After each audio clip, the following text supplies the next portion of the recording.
अस्सलाम वालेकुम, मेरा नाम है फैसल इकबाल और आप देख रहे हैं ग्लोबल इन्फॉर्मेशन टीवी।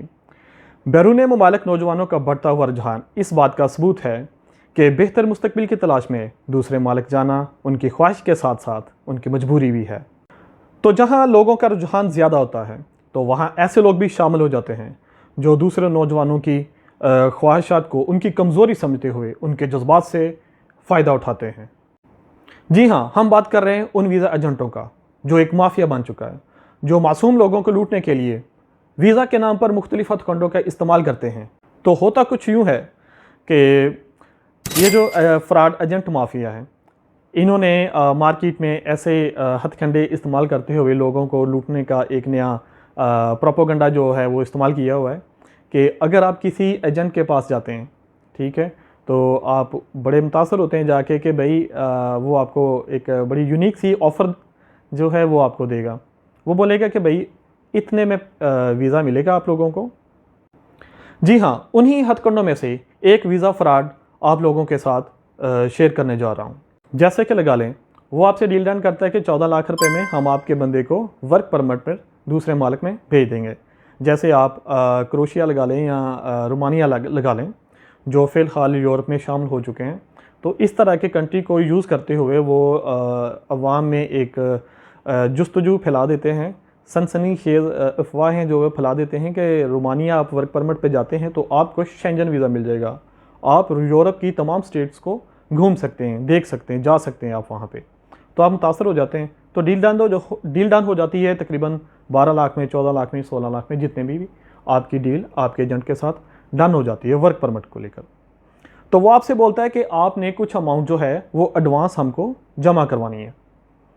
तकरीबन जैसे 2 लाख हो सकता है, 4 लाख हो सकता है, कुछ भी अमाउंट जो होती है वो फाइनल हो जाती है कि ये अमाउंट आप लोगों ने एडवांस में एजेंट को देनी है और बाकी के जो पैसे हैं वो वीज़ा लगने के बाद आप उनको देने के पाबंद होंगे।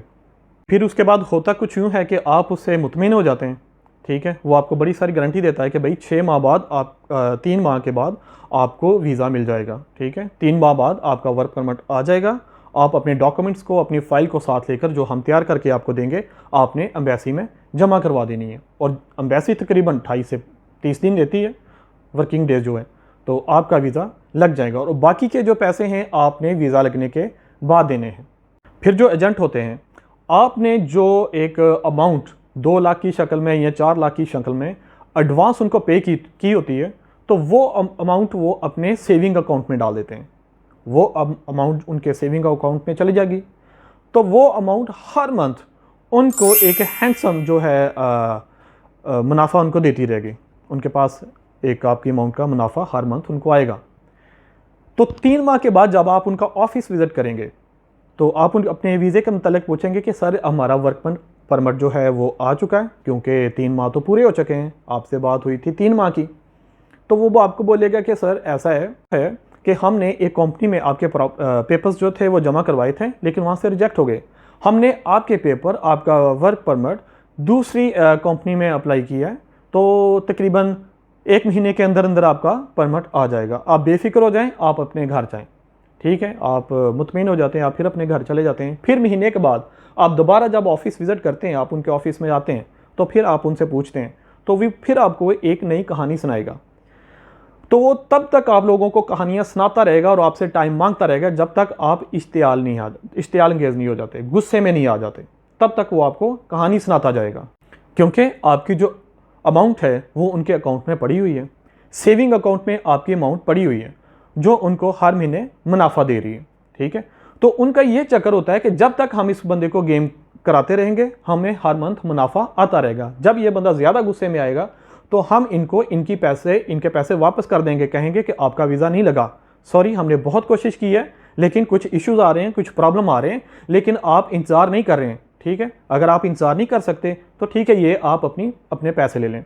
लेकिन जो शरीफ बंदा होता है वो तकरीबन ज़्यादा देर तक उनकी कहानियों में आ जाता है, उनकी बातों में आ जाता है। वो तकरीबन 1 साल तक भी वेट करना पड़े तो वो कर लेता है, क्योंकि इस तरह की गेमें और कहानियाँ सुनाई जाती हैं, ठीक है। कुछ लोग गुस्से में आ जाते हैं 6 माह बाद, 7 माह बाद, तो उनको वो उनके पैसे वापस कर देते हैं।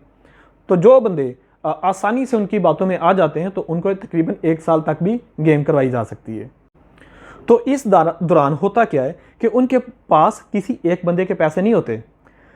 रोज़ाना तकरीबन दर्जनों लोग उनके पास जाते हैं और वीज़े के नाम पर और बहुत सारी गारंटियाँ वो उनके सामने रखते हैं, तो वो उनकी बातों में आ जाते हैं। तो रोज़ाना की बुनियाद पर दर्जनों लोगों के पैसे उनके पास जाते हैं और वो दर्जनों लोगों के पैसे अपने सेविंग अकाउंट में डाल देते हैं। तो उन सब लोगों के पैसे उनको एक हैंडसम अमाउंट की शक्ल में मुनाफा दे रहे होते हैं और ये उनकी बड़ी ज़बरदस्त दिहाड़ी होती है। और आप सोच भी नहीं सकते कि ये जो सेविंग अकाउंट में आप लोगों की रखी हुई रकम जो उनको हैंडसम अमाउंट में मुनाफा दे रही है, वो उनके अपने मुकम्मल जो काम है, ऑफिस का काम है, अगर वो सही तरीके से आप लोगों का काम करें, आप लोगों को वीज़े दें, उससे कहीं ज़्यादा वो उनको प्रॉफिट दे रही है। तो बेहतरीन तरीके उनके पास तो है नहीं, शायद ये लोग पढ़े लिखे भी नहीं हैं, तो इनको इतना नॉलेज नहीं होता, सिर्फ अपने वो काम में माहिर होते हैं जो आप लोगों के साथ वो कर रहे होते हैं। तो इसी तरीका वारदात को एजेंट लोग, फ्रॉड एजेंट लोग, मैं तो बोलूँगा फ्रॉड एजेंट लोग अपना एक मजबूत हथियार बना लेते हैं आप लोगों को लूटने का। पहले एक दौर होता था कि जब लुटेरे ताकब करते थे, देखते थे कि कौन लोग जो हैं जिनके पास ज़्यादा पैसे हों, हम उनका ताकब करें और उन लोगों को लूटें।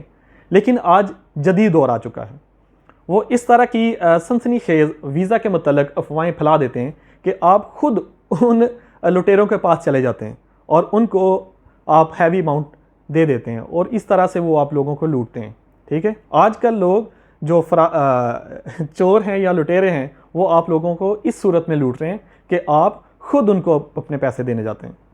तो आप लोग कभी भी वीज़ा अप्लाई करने के लिए निकलें तो इस तरह के जो फ्रॉड एजेंट हजरात हैं इनसे ख़बरदार रहें और आपके पास इतनी मालूमात होनी चाहिए कि आप पहचान सकें और उस बंदे को जांच सकें कि क्या ये बंदा हमारे साथ फ्रॉड तो नहीं कर रहा, या ये वाकई ही एक अच्छा वीज़ा एजेंट है, क्या ये वाकई आपको वीज़ा प्रोवाइड कर सकता है।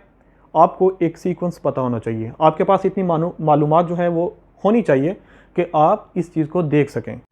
और मेरा काम ही आप लोगों तक बेहतरीन और सही मालूमात पहुँचाना, ताकि आप अच्छे और बेहतरीन प्लेटफॉर्म को इस्तेमाल करते हुए अपना वीज़ा अप्लाई कर सकें और इस तरह के फ्रॉड एजेंट लोगों से बच सकें। तो इस तरह की बेहतरीन मालूमात के लिए देखते रहिए ग्लोबल इन्फॉर्मेशन टीवी। मिलते हैं अपनी अगली वीडियो में, तब तक अल्लाह हाफिज़।